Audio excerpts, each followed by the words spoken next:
এতিয়া নিশা প্ৰায় 2:30 বাজি পাৰ হৈছে আৰু এই মুহূৰ্তত গুৱাহাটী মহানগৰীৰ খ্ৰীষ্টান বস্তিৰ GS ৰোডত থকা এইটো সোহম এপাৰ্টমেণ্টত এক বিধ্বংসী অগ্নিকাণ্ড সংঘটিত হৈছে আৰু এই এপাৰ্টমেণ্টত থকা ভাৰতীয় ষ্টেট বেংকৰ কেইবাটাও শাখা আছে আৰু আটাইকেইটা শাখাতে এতিয়া জুই জ্বলি সকলো সম্পত্তি এক প্ৰকাৰে শেষ হৈ গৈছে। এই মুহূৰ্তত আমি পৰিৱেশটো দেখুৱাইছোঁ আৰু এই মুহূৰ্তত প্ৰায় অগ্নি নিৰ্বাপক বাহিনীৰ 10ৰ পৰা 15খনকৈ গাড়ীয়ে অগ্নিসংযোগ তেওঁলোকে নিৰ্বাপন কৰিবৰ কাৰণে প্ৰচেষ্টা চলাইছে আৰু পৰিৱেশটো আমি দেখুৱাইছোঁ। ভিডিঅ' জাৰ্নেলিষ্ট নীলোৎপল আছে, নীলোৎপল আৰু মই সামগ্ৰিকভাৱে নিশাৰ পৰিৱেশটো অকণমান আপোনালোকক দেখুৱাবলৈ যত্ন কৰিছোঁ।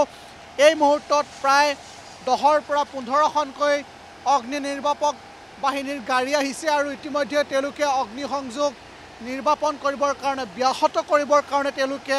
প্ৰচেষ্টা চলাইছে, তেওঁলোকে কষ্ট কৰিছে। আমি দেখিছোঁ যে সোহম এপাৰ্টমেণ্টত প্ৰায় 6টাকৈ মহলা আছে। আটাইকেইটা মহলাতে আপুনি প্ৰথম মহলাটো এৰি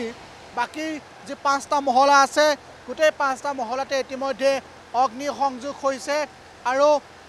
দাও দাওকৈ জ্বলি উঠিছে এই জুই। ভিতৰ ভাগত থকা যিসমূহ সা সম্পত্তি আছিল সকলো সম্পত্তি জ্বলি এক প্ৰকাৰে ভস্মীভূত হৈ গৈছে। এই মুহূৰ্তলৈকে কোনেও সেইসমূহ সম্পত্তি বাহিৰলৈ উলিয়াব নোৱাৰিলে আৰু বিশেষকৈ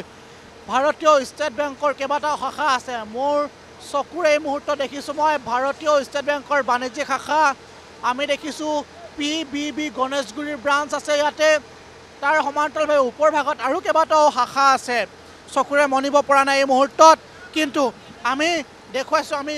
অলপ আঁতৰত আছোঁ আৰু আমি অকণমান নিৰাপদ দূৰত্বত অৱস্থান কৰি এই মুহূৰ্তত আমি পৰিৱেশটো দেখুৱাবলৈ যত্ন কৰিছোঁ।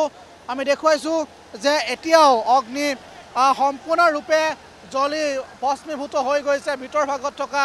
ভাৰতীয় ষ্টেট বেংকৰ এই আটাইকেইটা শাখাৰ যিসমূহ কাগজ পত্ৰ আছিলে, যিসমূহ নথি পত্ৰ আছিলে, সকলো জুইত জ্বলি ভস্মীভূত হৈ গৈছে আৰু এতিয়া প্ৰায় 2 পৰা 3 ঘণ্টা সময় উকলি গৈছে। এতিয়ালৈকে কিন্তু জুই নিৰ্বাপন কৰিবলৈ সক্ষম হোৱা নাই। আমি আহি পোৱা প্ৰায় 3 ঘণ্টা সময় উকলি গৈছে, কিন্তু এই মুহূৰ্তলৈকে মই পুনৰবাৰ কৈছোঁ জুই নিৰ্বাপন কৰিবলৈ সক্ষম হোৱা নাই। আমি দেখুৱাইছোঁ সন্মুখভাগৰ পৰিৱেশটো দেখুৱাইছোঁ। এয়া হৈছে গুৱাহাটী মহানগৰীৰ খ্ৰীষ্টান বস্তিৰ GS ৰোডৰ গাতেই লাগি থকা এইটো হৈছে সোহম এম্প'ৰিয়া আৰু যিটোতে অৱস্থিত SBIৰ কেইবাটাও শাখা আছে। গতিকে আটাইকেইটা শাখাতে ইতিমধ্যে অগ্নিসংযোগ হৈছে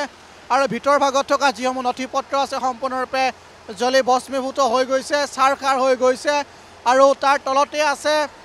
সোহম এম্প'ৰিয়াৰ যিসমূহ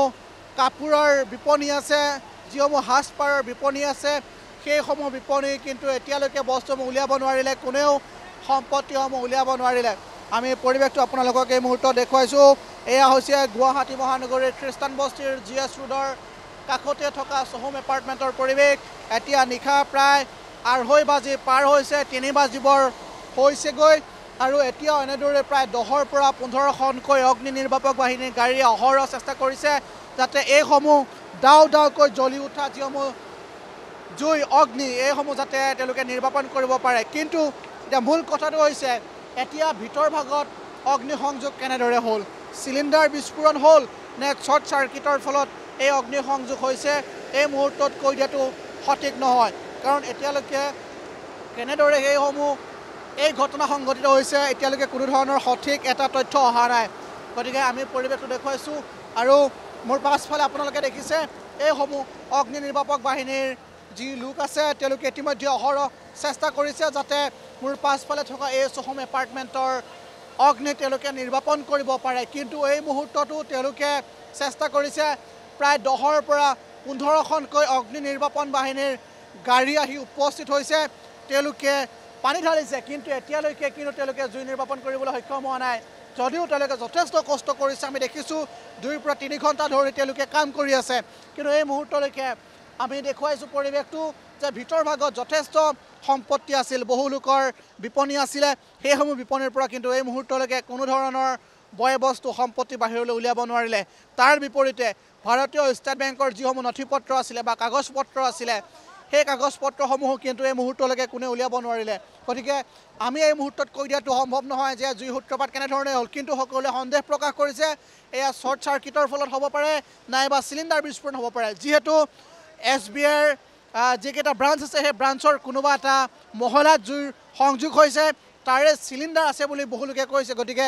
চিলিণ্ডাৰ হয়তো বিস্ফোৰণ হ'ব পাৰে হয়তো শ্বৰ্ট চাৰ্কিট হ'ব পাৰে কিন্তু এতিয়াও কিন্তু দেখিছে এই আমি কেমেৰা দেখুৱাই আছোঁ নীলোৎপলে দেখুৱাবলৈ যত্ন কৰিছে ডাও ডাওকৈ জ্বলি উঠিছে জুই ডাও ডাওকৈ জ্বলি উঠিছে আৰু আটাইকেইটা মহলাত ইতিমধ্যে অগ্নিসংযোগ হৈছে আৰু এইসমূহ ফায়াৰ এণ্ড ইমাৰ্জেঞ্চি ডিপাৰ্টমেণ্টৰ লোকসকল ইতিমধ্যে 2 পৰা 3 ঘণ্টা সময় তেওঁলোকে জুই নিৰ্বাপন কৰিবৰ কাৰণে চেষ্টা কৰিছে আমি পৰিৱেশটো দেখুৱাইছোঁ ভিডিঅ' জাৰ্নেলিষ্ট নীলোৎপলে পৰিৱেশটো আপোনালোকক দেখুৱাবলৈ যত্ন কৰিছে কেমেৰাত আপোনালোকে দেখিছে যে এটা বৃহৎ অট্টালিকা যিটোৰ নাম হৈছে চহম এম্পৰিয়া গুৱাহাটী মহানগৰীৰ খ্ৰীষ্টান বস্তিৰ GS ৰোডৰ গাতে লাগি থকা এই অট্টালিকাটোতে বিধ্বংসী অগ্নিসংযোগ হৈছে আৰু ইতিমধ্যে বহু অত্যাধুনিক তেওঁলোকে প্ৰযুক্তি লগাইছে আমি দেখুৱাইছোঁ অগ্নি নিৰ্বাপক বাহিনীৰ বহু তেওঁলোকে প্ৰযুক্তি কৌশল ব্যৱহাৰ কৰিছে কিন্তু ওপৰ ভাগলৈ আপোনালোকে যদি চায় তেনেহ'লে তলৰ পৰা ওপৰ ভাগলৈ জুই কিন্তু বিয়পি গৈয়ে আছে কিন্তু এই মুহূৰ্তলৈকে তেওঁলোকে অগ্নিসংযোগ ব্যাহত কৰিবৰ কাৰণে তেওঁলোকে এতিয়ালৈকে কিন্তু সক্ষম হোৱা নাই কিমান সময় লাগে এতিয়াও কৈ দিয়াটো সম্ভৱ নহয় কিন্তু এই মুহূৰ্তত আমি পৰিৱেশটো দেখুৱাইছোঁ যথেষ্ট ক্ষতি হৈছে আৰু এই ক্ষতি এক প্ৰকাৰে কিমান হয় এতিয়ালৈকে ক'ব নোৱাৰোঁ এতিয়া 2:40 পাৰ হৈছে আৰু এই মুহূৰ্তটো আমি আপোনালোকক পৰিৱেশটো দেখুৱাবলৈ যত্ন কৰিছোঁ মাছ নিশাই এই ভয়ংকৰ অগ্নিসংযোগ হৈছে আৰু এই মুহূৰ্তটো মোৰ পাছফালে আপোনালোকে দেখিছে এয়া বিধ্বংসী জুইৰ সূত্ৰপাত হৈছে এই যিটো অট্টালিকা এই অট্টালিকাটোৰ আটাইকেইটা মহলাত মোৰ পাছফালে থকা 6টাকৈ মহলাত অগ্নিসংযোগ হৈছে আটাইকেইটা মহলাৰ ভিতৰ ভাগত যথেষ্ট সা সম্পত্তি আছে কিন্তু এই মুহূৰ্তলৈকে কোনো সম্পত্তি বাহিৰ ভাগলৈ উলিয়াব পৰা নাই গতিকে আমি কৈ দিয়াটো সম্ভৱ নহয় কিমান কোটি টকাৰ সম্পত্তি ক্ষয়ক্ষতি হৈছে গতিকে এতিয়াও অগ্নি নিৰ্বাপক বাহিনীয়ে এই মুহূৰ্তলৈকে কাম কৰিবলৈ যত্ন কৰিছে তেওঁলোকে নিৰ্বাপন কৰিবৰ কাৰণে যত্ন কৰিছে গতিকে আমি মাছ নিশা এই মুহূৰ্তটো 3 বাজিবৰ হৈছে আপোনালোকক পৰিৱেশটো দেখুৱাই যাবলৈ যত্ন কৰিছোঁ